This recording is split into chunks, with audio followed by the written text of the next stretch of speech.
Bienvenidos a Fisioterapia Senior, un podcast sobre fisioterapia geriátrica. En este primer episodio hablaremos sobre uno de los grandes síndromes geriátricos, la sarcopenia, y más concretamente sobre su evaluación. Para ello echaré mano de uno de los principales trabajos publicados en los últimos años, vinculado al Grupo Europeo para el Estudio de la Sarcopenia. Un trabajo muy interesante que nos va a aportar una herramienta para realizar la evaluación de nuestros pacientes desde el punto de vista de la sarcopenia. Así que el objetivo de este primer episodio es, por un lado, describir el algoritmo que nos proponen en este trabajo, en segundo lugar, describir punto por punto los elementos que lo componen y, por último, interpretar los resultados que podemos llegar a obtener. Antes de empezar a describir esta herramienta, me gustaría hacer un breve recordatorio de la definición de sarcopenia. La sarcopenia es un síndrome geriátrico caracterizado por tres elementos principales: una pérdida de fuerza muscular, una pérdida de volumen muscular y una pérdida de capacidad funcional. Todos estos tienen unas consecuencias negativas sobre nuestra calidad de vida y sobre nuestra salud. Pues bien, es importante tener en cuenta estos tres elementos, los cambios en la fuerza, los cambios en el volumen y los cambios en la capacidad funcional, porque van a ser los elementos que van a determinar cómo realizaremos la evaluación del paciente. Así que dicho esto, ya pasamos a la descripción del algoritmo. El algoritmo que nos proponen está estructurado en 4 partes. Una primera parte orientada a la detección temprana, una segunda parte que consideran de evaluación y está relacionado con los cambios a nivel de fuerza muscular, una tercera parte que sirve de confirmación de la presencia de sarcopenia relacionado con los cambios en el volumen muscular y por último una cuarta parte que la utilizan para establecer el grado de severidad de la sarcopenia, que tiene relación con los cambios en la capacidad funcional. Vamos a ir describiendo punto por punto los elementos que componen este algoritmo. El primero es la detección temprana.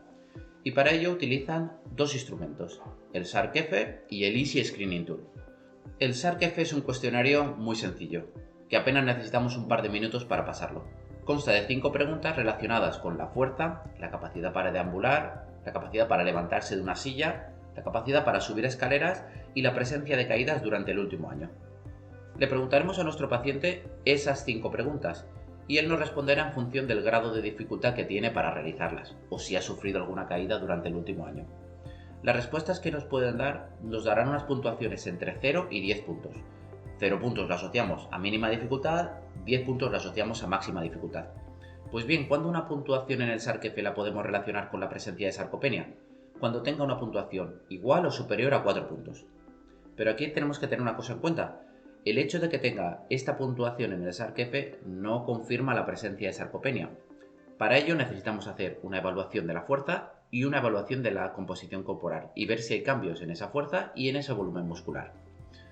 La segunda herramienta que tenemos en la detección es el Easy Screening Tool. Es una herramienta también muy útil y muy sencilla y establece una probabilidad de aparición de sarcopenia en relación a 3 variables: la edad, la fuerza de agarre y el perímetro de pantorrilla. Por tanto, a mayor edad, mayor probabilidad de sufrir sarcopenia. A menor fuerza de agarre y a menor perímetro de pantorrilla, ocurre exactamente lo mismo. De tal manera que aporta una puntuación tanto a la edad como a la fuerza de agarre como al perímetro de pantorrilla. Al sumar las 3 puntuaciones, la relaciona con un porcentaje de probabilidad de aparición. Para que tengamos una idea, una puntuación entre 80 y 90 puntos lo asociaríamos a un riesgo bajo, en torno a un 5 o un 4%. Sin embargo, puntuaciones en torno a 140 a 145 puntos lo asociaremos a un 90-93% de probabilidad de sufrir sarcopenia. Además, esta herramienta hace una diferencia por géneros. Tiene unas puntuaciones para hombre y unas puntuaciones para mujer. Nos pasa igual que con el SARC-F. El hecho de tener una probabilidad alta de sufrir sarcopenia no significa que la tenga. Debemos de hacer la evaluación y la confirmación. Dicho esto, la detección, ya podemos pasar a la segunda parte del algoritmo, la evaluación. En este algoritmo nos proponen 2 herramientas para hacer la evaluación de la fuerza. Una es la fuerza de agarre a través de un dinamómetro de mano y la otra es la fuerza de miembros inferiores a través de una prueba muy conocida, el Repeated Chair Stand Test o el STS5, que también se conoce así. Si vamos a utilizar la fuerza de agarre, lógicamente necesitamos un dinamómetro de mano. Y esto en algunos casos puede ser una limitación porque o bien no tenemos dinamómetro o no tenemos el dinamómetro que nos gustaría, y es recomendable utilizar para la medida de la fuerza de agarre un dinamómetro Hammer. Cuando vamos a hacer la medición de la fuerza de agarre, simplemente le pediremos a la persona que estamos evaluando que coja el dinamómetro por la empuñadura y durante unos segundos presione todo lo fuerte que pueda. Esto nos dará un pico máximo de fuerza de agarre. Sabiendo ese valor, ya lo podemos relacionar con los puntos de corte para la detección de la sarcopenia. En el caso de hombres sería 27 kilos, es decir, menos de 27 kilos lo asociamos a un déficit de fuerza muscular en cuanto a fuerza de agarre. Y en el caso de una mujer serían 16 kilos. Valores por debajo de 16 kilos también lo asociamos a una baja fuerza de agarre. Además de la dinamometría de mano, también podemos pasarles el Repeated Chair Stand Test, ese STS5, que es muy sencillo. Solo necesitamos una silla a poder ser sin reposabrazos y un cronómetro para medir el tiempo que necesita la persona que estamos evaluando para levantarse y sentarse de la silla 5 veces seguidas en el menor tiempo posible. En el algoritmo también encontramos unos puntos de corte para esta prueba STS5 y tanto para hombre como para mujer son exactamente el mismo valor, 15 segundos. Por tanto, un paciente que necesite más de 15 segundos para levantarse y sentarse de la silla 5 veces, sospechamos que tiene un déficit de fuerza muscular a nivel del miembro inferior. Pues bien, con esto ya tenemos la evaluación. Necesitamos todavía hacer un análisis de los volúmenes musculares para confirmar la presencia de sarcopenia, que es la tercera parte de este algoritmo. Para la confirmación tenemos diferentes alternativas. No todas ellas son de fácil acceso a nivel clínico. Por ejemplo, el algoritmo nos propone la resonancia magnética, o nos propone el TAC, o nos propone la densitometría, elementos que no siempre vamos a encontrar en el día a día. Pero también nos aporta unas alternativas, como son el perímetro de pantorrilla y la bioimpedancia. Podemos utilizar un Tanita para medir la composición corporal. Tanita es algo que podemos encontrar más en el día a día. Y cuando hacemos un análisis de bioimpedancia de nuestro paciente, podemos obtener un valor que es muy útil en la confirmación de la sarcopenia, y es la masa magra apendicular, la suma del volumen muscular de miembro superior más miembro inferior, de brazos y piernas. Para esa masa magra apendicular también tenemos unos puntos de corte. En el caso de un hombre sería de 20 kilos.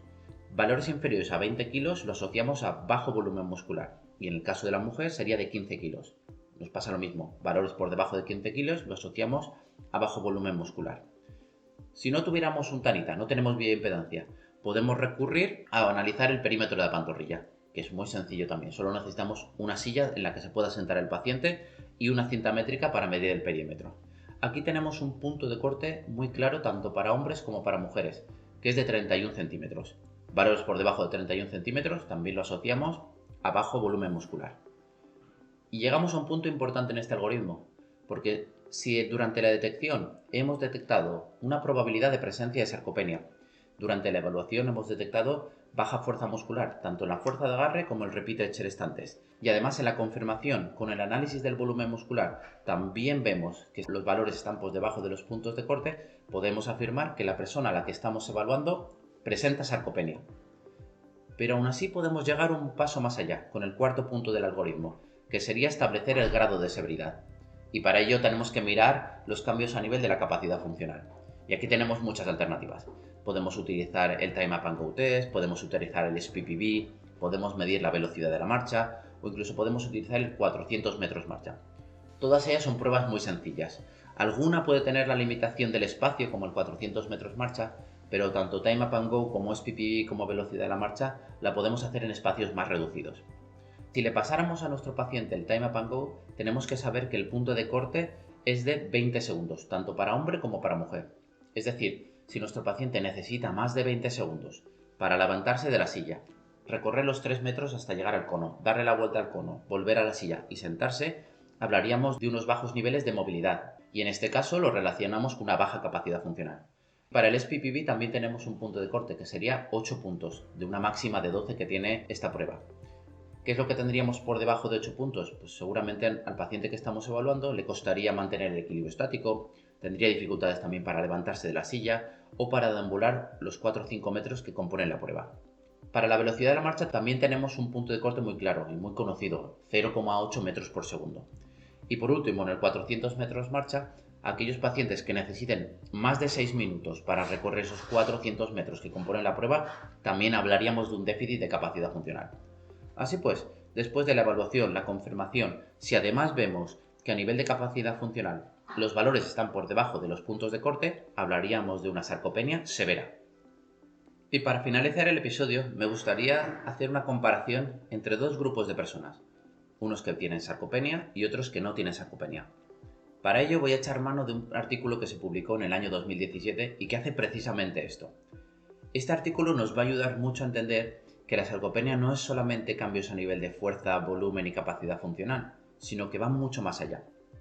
Cuando comparaban estos dos grupos de personas, se daban cuenta que aquellos con sarcopenia eran más fumadores que los que no tenían sarcopenia, que también acudían más veces al médico a lo largo del año, que también tenían unos niveles de fragilidad más altos que los que no tenían sarcopenia, que tenían unos niveles de actividad física diario más bajo que los que no tenían sarcopenia, y algo muy importante, que eran menos independientes para las actividades básicas del día a día respecto a los que no tenían sarcopenia.